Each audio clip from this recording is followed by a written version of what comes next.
Please subscribe to my channel for more videos.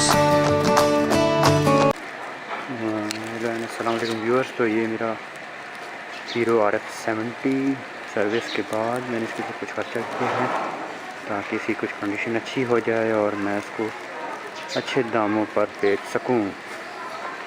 जिस mechanic से मैंने काम करवाया है उसने मुझे कहा है कि 9000 में मैं आपसे ये बाइक ख़रीद लूँगा। तो अभी मार्केट में जाके देखते हैं और लोगों से बात करते हैं, शायद इससे अच्छी कीमत पे निकल जाए बाइक ये वाला। तो हालत इसकी अभी काफ़ी अच्छी हो गई है, थोड़ा सा खर्चा किया मैंने इसके ऊपर। इसकी बैक लाइट मैंने नहीं लगवाई है और डिंची मैंने नहीं लगवाई है और थोड़ा सा इसकी कंडीशन बेहतर हो गया है। So that's all, thank you Allah.